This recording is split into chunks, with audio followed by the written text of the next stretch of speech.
I've been wanting to move my animals for a little while now, and today I finally did that. Their current corner works pretty well, but I just need to utilize space a bit better. The purpose of this video is to show what goes into something like this, as well as updates on the animals and their enclosures.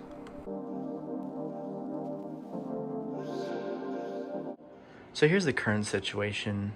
It works pretty well and it's, easy to do maintenance and stuff, but there's just not as much room as I would like, particularly in that back corner. There's space that I could be utilizing, also considering my room is relatively small for this kind of stuff. It's important that I utilize as much space as possible. You can see Bubbles' tank here. It's looking pretty good. There's a few dead plants and stuff that I need to address, but I'll do that with maintenance when I'm moving everything. Next we got Echo and then Will and Mango's tanks, and I'll do a bit more of an update on them later once I have them moved and everything.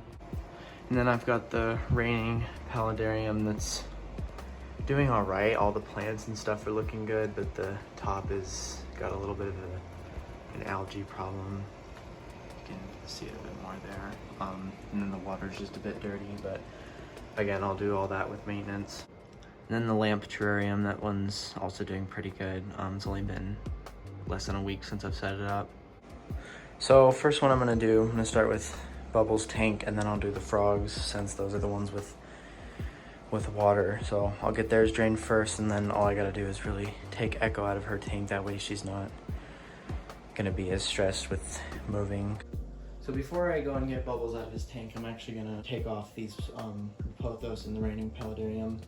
So the way I made this lid is there's this flap that's for feeding, and then as you can see here, there's a board that rests on some of these. So the whole lid actually comes off, and the reason I did that was so that I could get, wood, rocks, stuff like that in easier.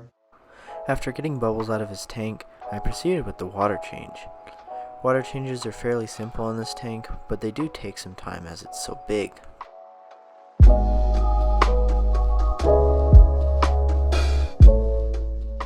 After draining out all the water, I got the mossy frogs out of their tank and started to drain it.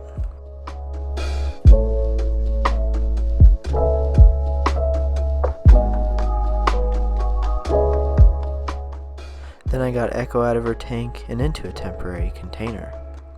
With all the tanks drained and the animals out, I started to move the stands. Like I said, I have to take some of the tanks off of the stand, although I didn't end up taking the mossy frog's tank off because it was so heavy. Even though I'm only moving their enclosures to the other side of the room, I wanted to take the animals out to minimize stress. Anyway, after getting the stand moved, I put Echo's tank back on. This is a good time for you to see how I heat her enclosure, as I have two under tank heaters attached to the side and back of the tank. Once that stand was in place, I started to move Bubbles' stand. Alright, so everything is back up and running. Still gotta finish the water change on this and the mossy frog's tank. Echo, she's ready to get in to her tank. So as you can see, she's doing pretty good. Looks pretty good. She's very fired up right now, again, because of all the moving and stuff. It's very stressful for her. Got her when she was 2 months old. I actually got her 2 months ago, the day before Thanksgiving. She's been great so far. She's getting a lot better at handling. No issues or anything. It's still a little too early to tell if she's male or female. For her, she's been eating her meal replacement powder a lot and crickets once a week. You can see she's pretty calm right now. She usually is during the day. If I ever handle her at night, that's when she gets really, really excited. But yeah, that's about it for her, so let's get her back in her tank.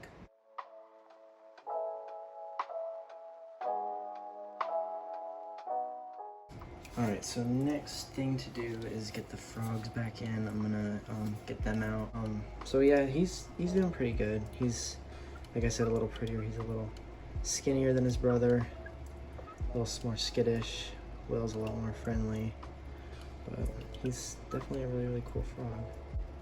They are known to play dead when they feel threatened, so get him back in. This one, Will, he's a little less skittish, although he's proving me wrong right now. They're both doing pretty well. You know, they're both pretty active, eat well. You know, they're strong too. They're very, very strong. You know, he usually hangs out on land. He's a little more dominant, which is also why I wanted to redo their tank, give him a little more land to climb on and stuff. But yeah, I mean, that's about it for these guys. Definitely super cool pets. So here is my axolotl Bubbles. He's kind of hard to get pictures of since his tank is so dark and dingy. He's not currently eating pellets, or he's not currently eating worms. He's only eating pellets. He's done it before in the past, not for this long. I might try getting him some new worms the next time I'm out.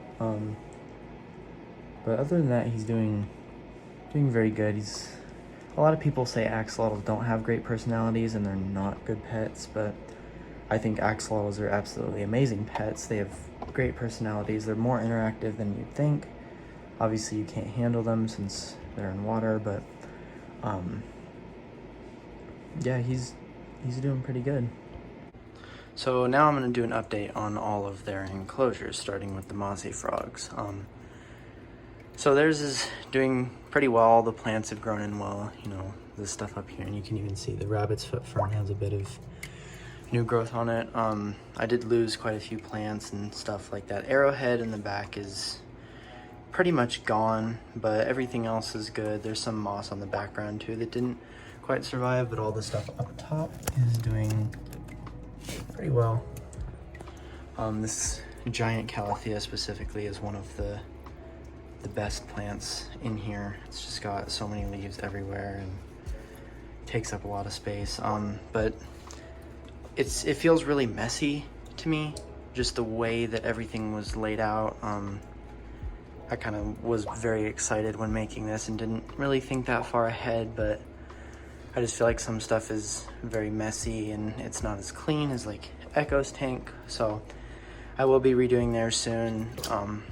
Not a huge do-over, just kind of, you know, maybe make the branches more horizontal like Echo's, and then take out all the tiny plants, like stuff like this, you know, stuff like that. I'm just gonna take out and replace with bigger stuff like some of the bromeliads, something like that, you know, maybe keep the calathea in there. So also I got a request on one of my videos to do a care tutorial for the mossy frogs, and I don't really do care tutorials right now, but I will do, like, you know, I'll go over some of the like basic stuff, you know, temperature, humidity, lighting, feeding, stuff like that. So the first thing I'll go over is temperature and humidity. So mossy frogs need cooler temperatures, from like 65 to 80, I would say. Somewhere in the mid 70s works best. My room is a little colder, so I do have just a under tank heater attached to the side of this tank. I have the same one on hers, and they both stay 74, 75, you know, obviously providing a heat gradient from left to right is always a good thing. They don't need any special UVB, just, you know, a light like this. There's no UVB anything, it's basically just an LED light. I think it's got some stuff in it for plant growth. But, you know, it's just an aquarium light, and I actually wanted to mention this.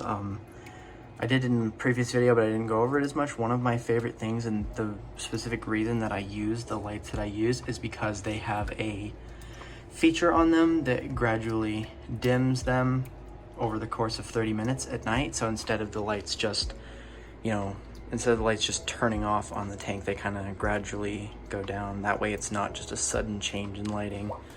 I had been looking for like a smart lighting system like that for probably a year, just because I thought it'd, you know, be cool to have. And I finally found these. Pretty decent price. I think these lights are only like 20 bucks each. They do really well at growing the plants, obviously, and I have them on all of my enclosures. So next we'll talk about humidity. Mossy frog's humidity is very, very simple. Just, I would say probably 70 to 90 humidity, even 100. Just, you know, as long as they're out of water and they get that humidity, it's good. The next thing I'll go over is feeding, and this to me is the biggest complaint I have about keeping mossy frogs, is the fact that they, at least in my experience, will not eat by hand. you try and feed them crickets from your hand and they just won't. Feeding tongs, nothing. I think I got them to eat once and I had to really, you know, sit there for 20 minutes and try and get them. So that means that you have to basically just throw their food in the tank. And crickets, a lot of bugs, will drown themselves in the water. So, you know, I have to feed them a little extra food because, you know, I'd say maybe 20% of the crickets end up drowning themselves. And it's really, really annoying because then they just die in there and they sit down there, and it gets really, really bad if you don't clean it up like every day. So in terms of how much they eat, a full adult mossy frog eats about, I'd say, 2 to 3 crickets every day, or 4 to 6 every other night, which is what I do. I just throw about 12 crickets in there for them, and it seems to be a good amount. They can eat, you know, full-size crickets. The rule of thumb is nothing wider than the space between their eyes. But full-size crickets work for these guys. I've got them to eat a few roaches, just some smaller, you know, maybe like, I don't know, 3/4 of an inch roaches before. I've wanted to get them to eat just like earthworms and stuff, but those would have to be hand-fed, and for mine, they don't like being hand-fed. So yeah, that's basically it for these guys. Like I said, they're fairly easy to care for once you get their enclosures up. There's not a whole lot of mossy frog care guides on YouTube. I think I was able to find a few, but none of them were super specific. So maybe I'll do, you know, a little bit more of an in-depth video in the future. Just, you know, some of the smaller stuff. I went over like all the basics, but there's, you know, a few things, a few smaller things that are, you know, like breeding and whatnot, stuff like that I could definitely go over. So next is Echo's tank. There's not a whole lot to talk about with this tank since it's fairly new. Like I said earlier, I did lose a plant up there, but I think I've figured everything else out. Everything else is doing pretty good. She's doing pretty good. I won't do a care tutorial on her because crested gecko care tutorials are very easy to find, but like I said, not too much on this one. Just wanted to give you a little update on it, but yeah, that's about it. She's doing good, tank's doing good. So this is his tank. You can probably see where I got the inspiration from. It's kind of hard to see everything with the glare, but his tank's doing very, very well. It's definitely one of my, if not my favorite, tanks to look at. It's very simplistic, but in a very, I don't know how to put it, lush way, because of all the plants. And, you know, I mean, again, for him, I just have the same lighting as the frogs. But yeah, his tank's doing pretty good. He's doing pretty good. And then that's basically it for everybody. All their tanks are moved and doing well. You'll see that the reigning paludarium is gone, and I did have to dismantle that. I have a video coming on that next week, so stay tuned for that. If you want to see, you know, a care tutorial on maybe axolotls, I'm not sure if I'll do one on Echo because crested geckos are a fairly common thing, but, you know, mossy frogs and axolotls I can definitely do care guides on. So let me know if that's something you'd like to see down in the comments. So yeah, don't forget to like, subscribe, and hit that notification bell, and thanks for watching.